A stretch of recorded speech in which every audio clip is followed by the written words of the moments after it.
Bueno, nosotros de la Universidad de San Francisco de Quito, en la clase de Biología General, específicamente en laboratorio, hicimos nuestro experimento de la naturalización de proteínas artificiales y proteínas naturales y medimos el pH.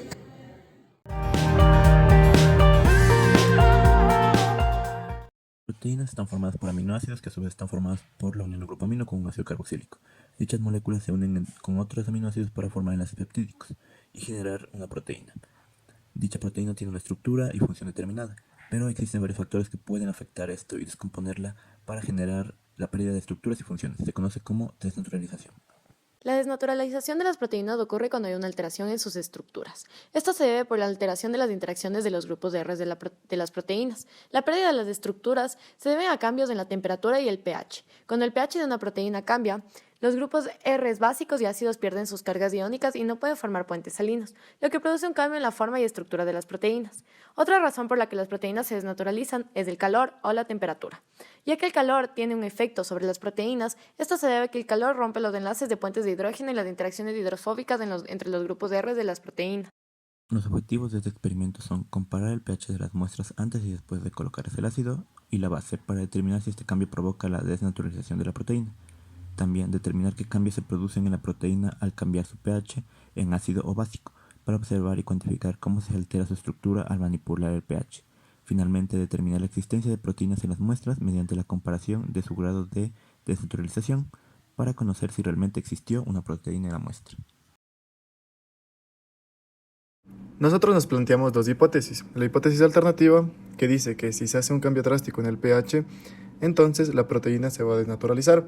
Y también una hipótesis nula, que dice que si se hace un cambio drástico en el pH, entonces la proteína no se va a desnaturalizar. Como variables tomamos la variable dependiente y la variable independiente. Entre las variables dependientes tenemos el pH y la escala del pH de la desnaturalización de proteínas. Y entre variables independientes tenemos el ácido clorhídrico, el hidróxido de sodio y el tiempo.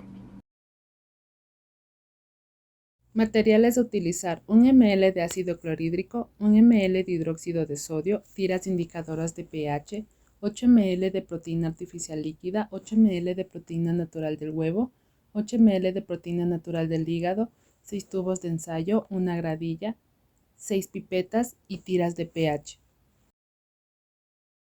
Métodos. En primer lugar, para comenzar el experimento se tomarán las debidas precauciones como el uso de guantes y el mandil. Por el uso de reactivos ácidos y bases. Colocaremos los 6 tubos en la gradilla en 2 filas.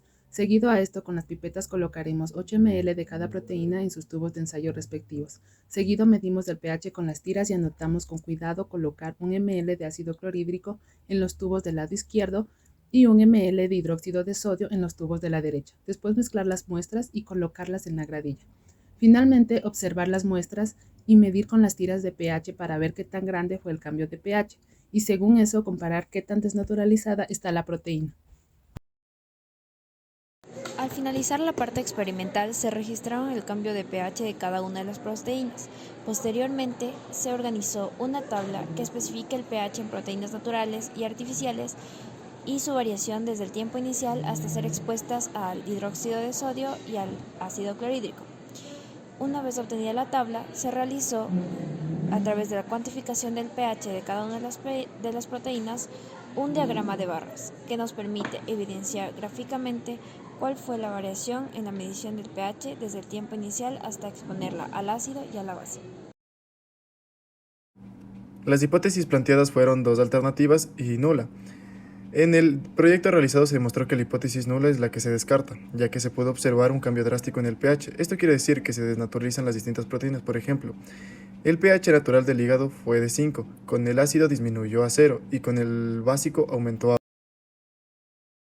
Recomendaciones. En base a los resultados obtenidos en la presente investigación, se recomienda utilizar guantes para manipular el HCl y el NaOH, ya que pueden causar graves quemaduras. Medir las cantidades exactas, rotular los tubos de ensayo de las soluciones, utilizar prendas de protección como mandil para proteger la zona del tórax y el abdomen una vez terminado el experimento, recoger y guardar todos los materiales utilizados para proceder a limpiar la superficie donde fue realizado el trabajo.